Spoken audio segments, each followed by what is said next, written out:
Hello, this is Ray with Get Real Ray, a place and space for life and business tips from this creative soul to hopefully inspire you on your journey, or at the very least, provide you with some laughs. And so, let's get real. Let's get real about the importance of surrounding yourself with pretty things. Craving real advice? Tired of feeling like every other small business owner or solopreneur is raking in the dough while you just seem to be raking? Secretly looking for a reminder that starting your own business is not as glamorous as others make it look? Whether you're looking to change the game in your relationships at home or at the workplace, you've come to the right place. My name is Ray. I went from corporate America to running my own small business to becoming a solopreneur.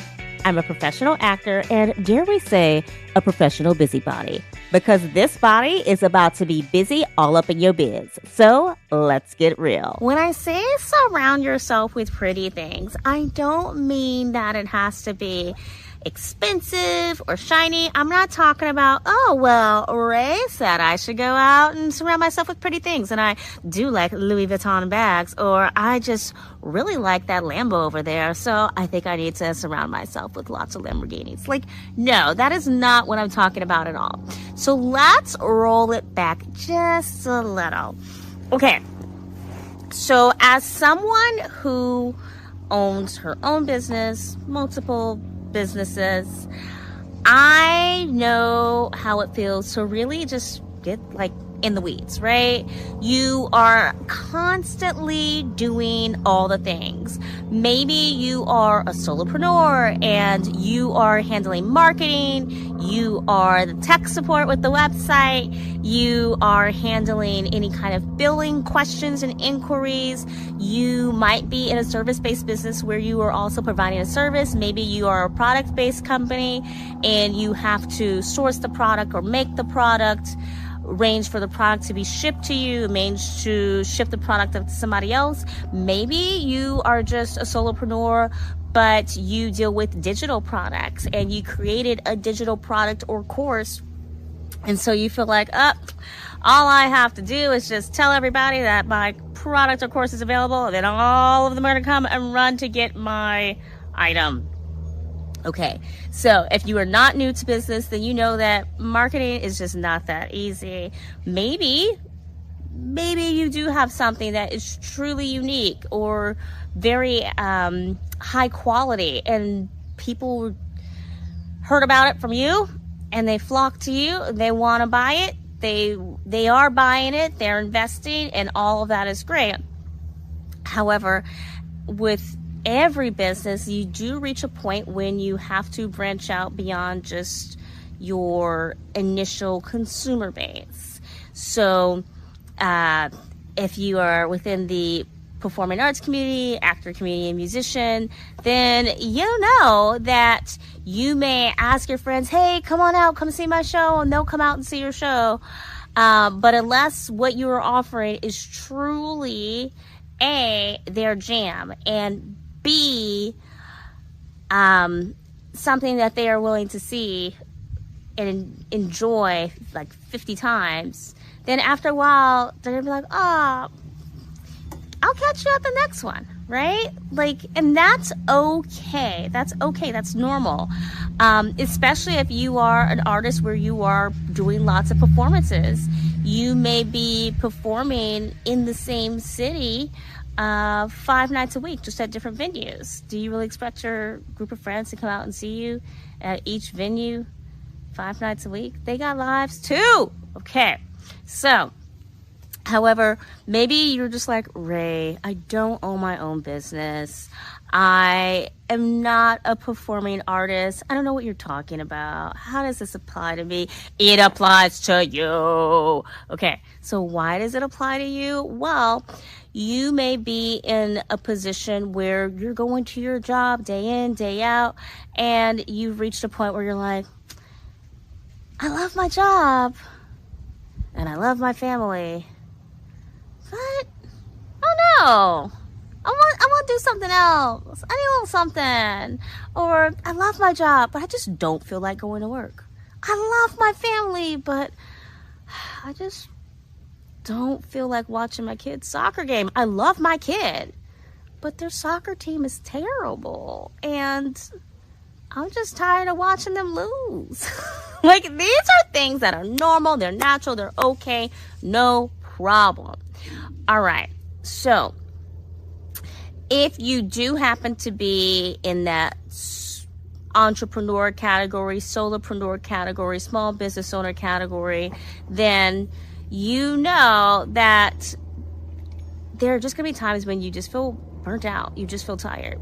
Now, as I said, this doesn't just apply to business people. You may be hearing some airplanes and things over me, and there's a reason why I am recording outside right now, and that is because I am surrounding myself with beautiful things. And you're like, Ray, I see a palm tree. Yes, there is a palm tree, but there's also a really beautiful pool in front of me that is totally inviting. And this space is so magical. I just had to share even just a snippet of it with you. Okay, so with that being said, surrounding yourself with beautiful things is not about flexing or flaunting. It's not about that at all. First of all, you need to make sure that the things you're surrounding yourself with are things that mean something to you. So we're not talking shiny object, okay? You're not a little kitty cat. You're not like, oh, look at that shiny object. Wow, it crinkles around. That's not what we're talking about at all. We are talking about the fact that when you are feeling low on energy, when you are feeling like, this again, even if you love your job, even if you love your business, even if you love your kid or kids, you love your family, it's still normal to feel just drained. And especially if you are in a business that involves lots of stress. There are a number of fields, especially within the medical field, or financial field as well, where there's just a lot going on all the time. And so feeling stress is a part of the job. It's just, you're always on the go and you're always in this kind of urgency state. I feel that as a small business owner, especially with the way the economy is in the U.S. right now, I have spent the last 2 years in this stressed state, trying to get my business sales up, try to reposition my business away from the clientele that we had from 2020 to 2024, right? So, you know, I had the stress of trying to make my business work during the pandemic, and my business did work, and I was so grateful for it. And it reached a point where things were matching my vision. Holy cow. I had this vision for years, and it was finally coming to fruition. I was so excited. And then the market changed, of course. And so to then try to figure out, well, how can I keep my vision alive based on the change that has occurred? Things are open. A lot of people are feeling burnt out by being online. They just want to get out, and they don't care what they're going to. They just want to go somewhere. Also recognizing that I did not want to go back into working in public schools on a regular basis. And I did not want to go back to the hustle and bustle of living in New York City. And prior to 2020, I was in a stressed state of trying to just survive financially in New York and trying to make it without being in a 9-to-5 job. And before that, I was in the stress of being in a 9-to-5 job while still also trying to keep my artistic career alive and do performances and be able to attend those auditions. I just remember being so frustrated because I finally got an audition with one of the top commercial casting offices in New York City, and I managed to get my lunch break pushed back. I rush out the door and I just sat in traffic and I was late and I missed my audition time slot. And I was so upset and pissed off. And I'm like, I can't do this. I can't be an office manager and be a successful actor at the same time. It's just not working.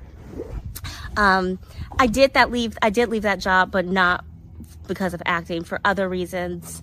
I went to another 9-to-5 job and I focused on performing in a different way. But I always knew, and I was very open in that new job about the dance work that I was doing, but I knew at some point it could not work out. It could collide. And I left that job for completely different reasons. But the point being is that I've just been in these states of stress for so long.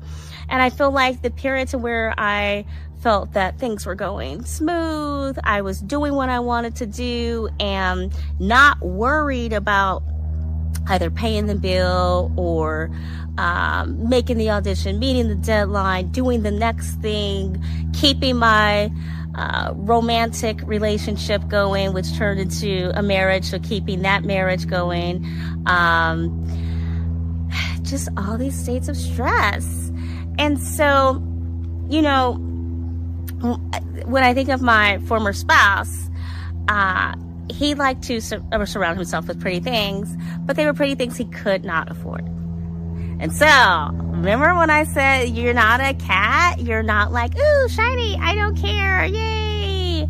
Okay, you have to think about what is it that you are surrounding yourself with and why does it matter. So, for instance, if you are, okay, so let me be clear. One way to, I talked all about all this stress, but I failed to say that one way to re-energize yourself and to really reward yourself for when those low periods come, right, is you want to have a few things in your life that just make you feel relaxed and full of joy, all right? Now, this is a great way to combat that feeling of burnout because it's going to happen. It's going to happen even if, you know, you are in the most stable job, you have the best, most perfect family ever. It's just going to happen where you're like, this is so nice. I'm tired, but this is so nice. It just happens. Sorry, it happens. You know, I'm thinking like, did this happen back in the old days? But honestly, people didn't live as long. So maybe it's because we all live longer and there's so much convenience in our lives right now where we're able to stop that running and stress and take a pause and a breather to be like, okay, I've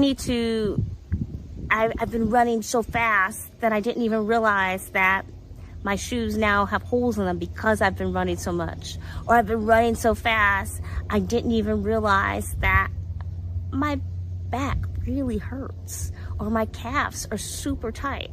So we can't go through life just always running and not taking a moment to check in with ourselves. All right, so now that we got that part covered, one way to allow yourself an instant recharge, of course, is to be surrounded by pretty things. You want those things to be meaningful. Going out and buying something you cannot afford just because it's a status symbol item is not ideal because it just puts you in another state of stress later on, right? Like, oh, I love this expensive car, but I can't afford it. But it makes me feel so good, but I can't afford it. So now I can't sleep at night. Oh, I love this big house. It's the perfect house. It's a dream house, but I can't afford it. This house makes me feel good. I can see my children growing up here, and yet I can't sleep at night because I'm so stressed out about how I'm going to pay these bills, right? So you don't want to put yourself in that kind of situation. You don't want to surround yourself with beautiful things that are, how should I say this? Providers of a quick fix dopamine hit. Okay? So, maybe you bought something that is so cool, so cute, so whatever, right? You're like, yes, I am so glad that I got this. I love it. It's amazing. But it's just a quick fix. Okay. One example would be, you saw an article of clothing that looks really nice. It was on sale. It's within your budget. It looks great on you. You buy it. It goes in your closet. You actually never wear it anywhere. But it felt really good buying it. Sure did. You love knowing it's in your closet. You sure do. But you don't use it. It's just there. And then years go by. You're like, I forgot I bought that. That made me feel so happy. And so you're just living off the memory of buying it. I remember watching a financial, there's a financial podcast that I really enjoy. Sometimes I watch the video version, and sometimes I listen to just the audio of the podcast. I usually just listen to the audio. So I don't really remember if it was which one it was. But I remember a young lady saying that she had purchased herself a gift, and she purchased tickets to Taylor Swift's concert, but she got like the best seats, and she went more than once. Okay, so she got the creme de la creme to 2 different Taylor Swift concerts, and one of them involved having to fly to another country in order to see the show. I don't know if both did, but anyway, it was at least $5,000 she spent. Okay, this is a musician that you love. Great. You're creating memories for yourself. And she didn't go with her spouse. So I don't think she went with a friend. Maybe she just went by herself. I don't know. Okay. So you've created these memories for yourself, but she couldn't really afford it. She made it happen, but she couldn't really afford it. I think it went on credit cards or something. Okay, so you make it happen. You can't really afford it. And what about those memories? How long will those memories nourish you? In 10 years, will the memory be, oh my gosh, I remember when I totally just treated myself.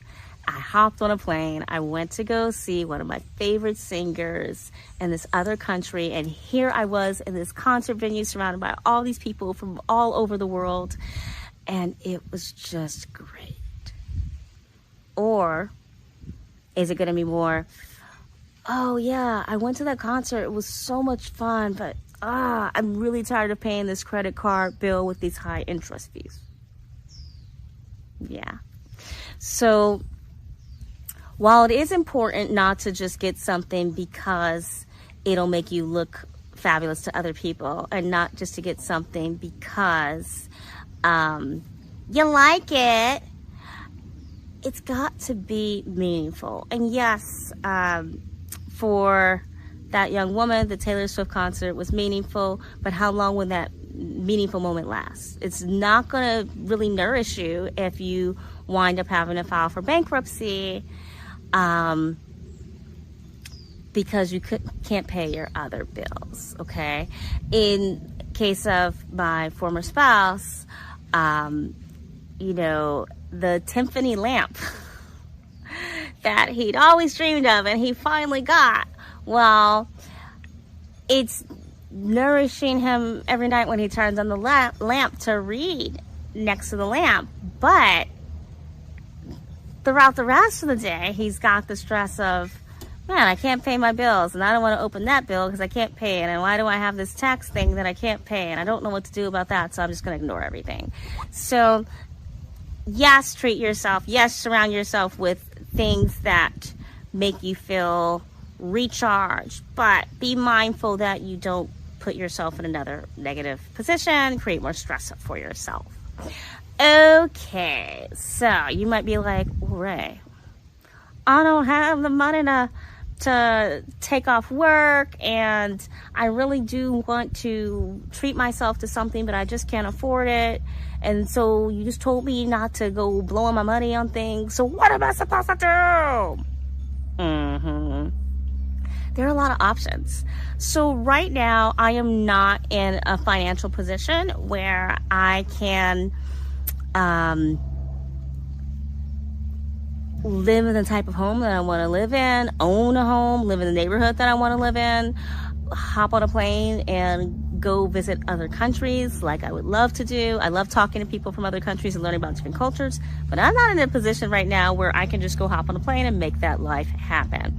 So while I know it's important for me to continue to work on my business and be creative in my marketing strategy, I also know that just focusing on my business 24/7 it's not sustainable.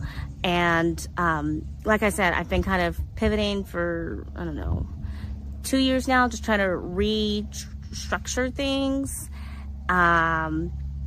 Okay, so yeah, maybe not a full 2 years, but almost 2 years restructuring things. And I finally have managed to get the brands in a manner that I like them. I definitely hit a wall where I was just like, okay, I am so tired of having yet another tech issue.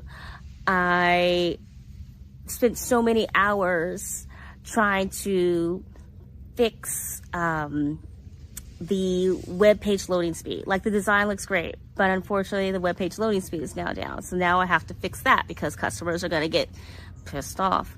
So now I fixed the web page loading speed, and I have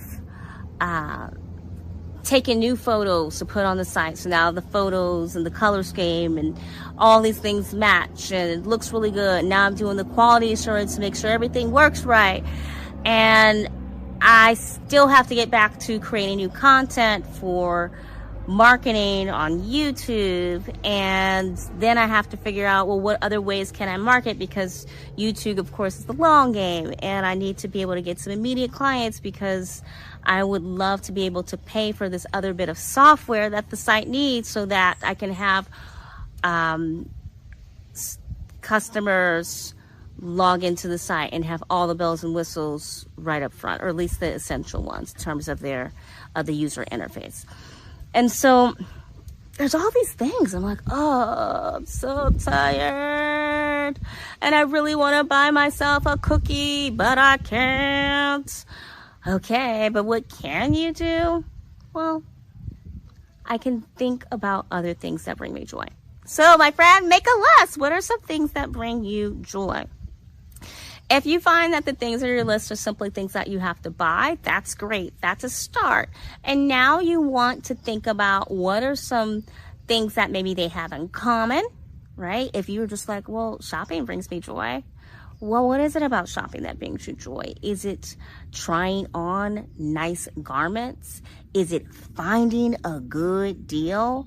Okay, if you feel joy off of finding a good deal, then maybe it will be similar joy, equal amounts of joy, if you go and make it a priority to go wander around the nearest farmer's market, flea market, antique shop, and look for a good deal. You know you're not going to be buying tons of stuff.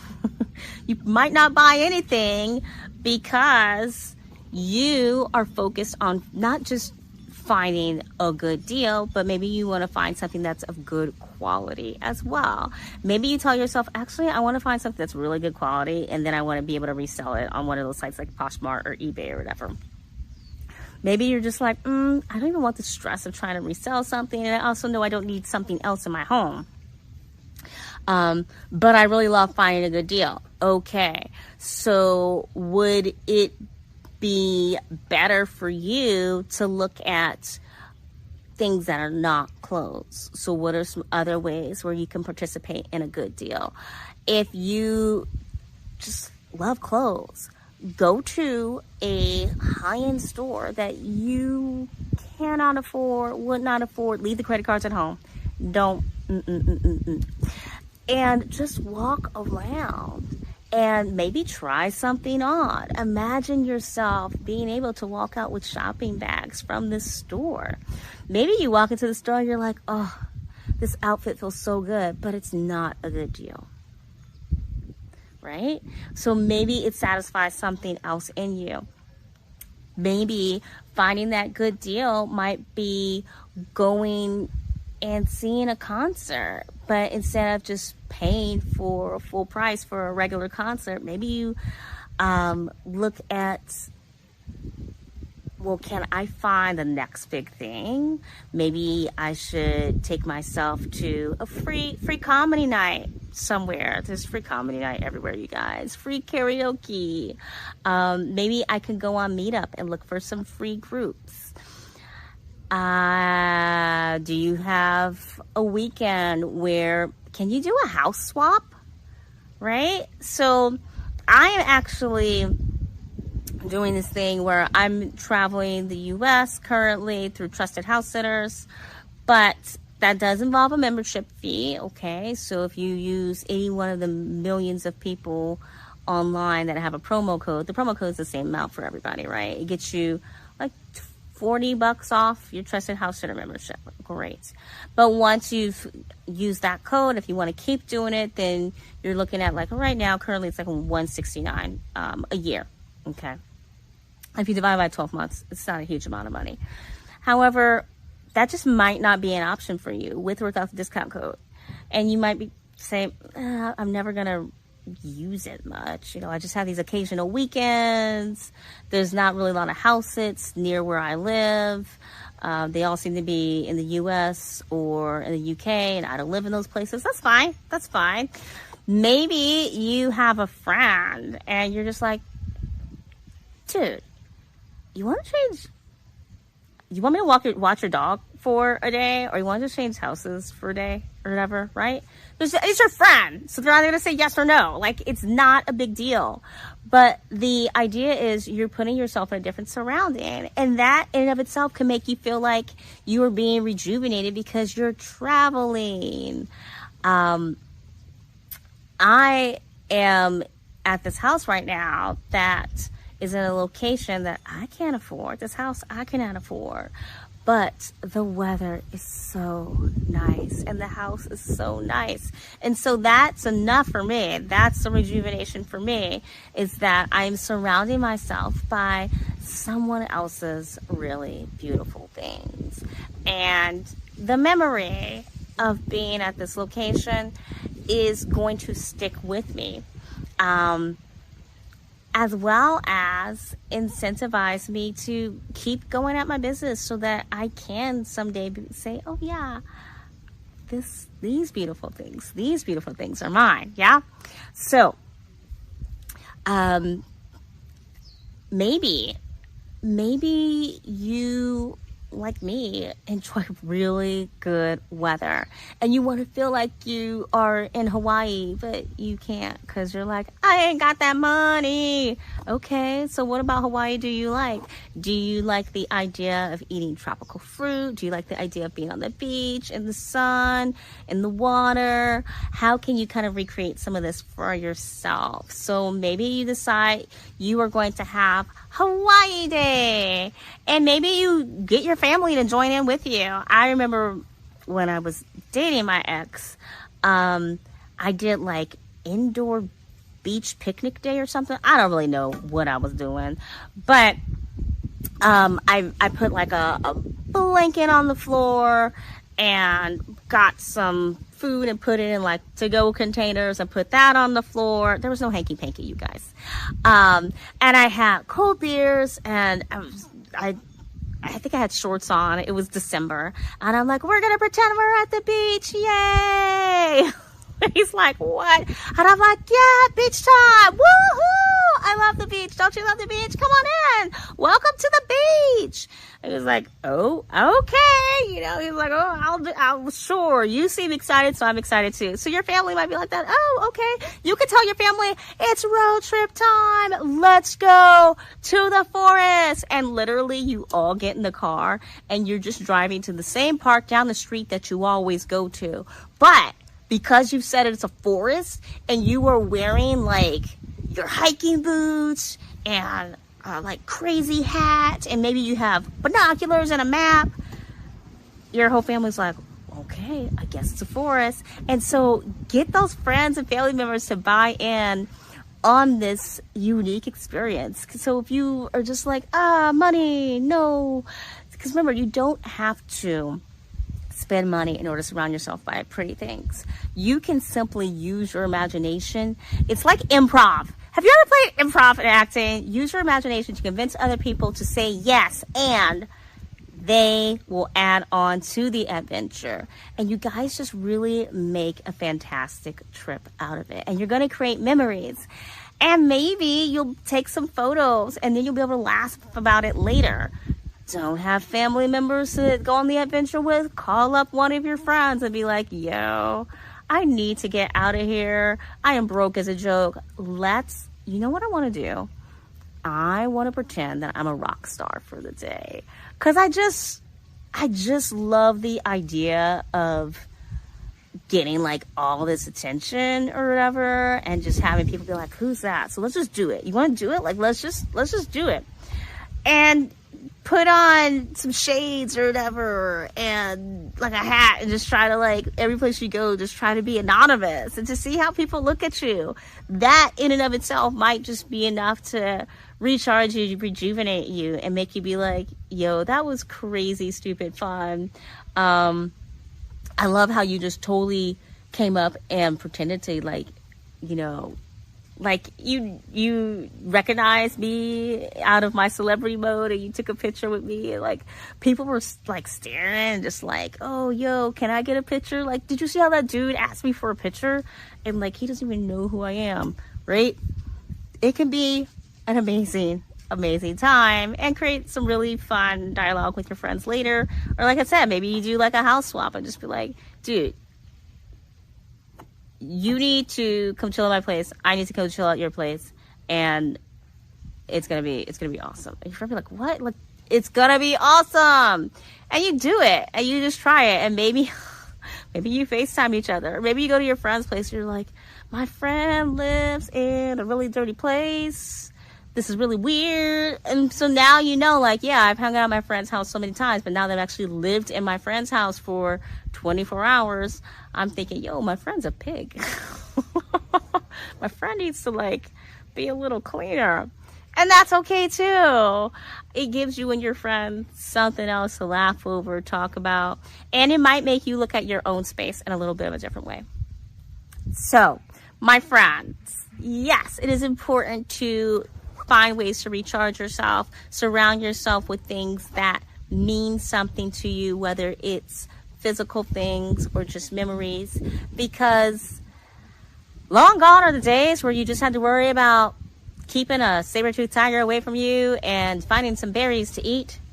Today, you've got a lot of battles to fight every single day, including battles with technology. OMG. And so we live longer, and we want to spend more time not stressed. And when we do get stressed, because it's going to happen, figure out ways of how to snap back. So for me right now, I was walking outside and sitting next to this pool. But the memory is going to stay with me for a very long time. So I'm curious, what are some ways that you recharge yourself? Let me know in the comments below. And until next time, boo. Thanks for listening. If you think this podcast would help a friend, then please feel free to share it with them. If you want to check out some more Real Ray, or just see me hang out with cute dogs, then feel free to visit me over on YouTube. Get Real Ray 4273.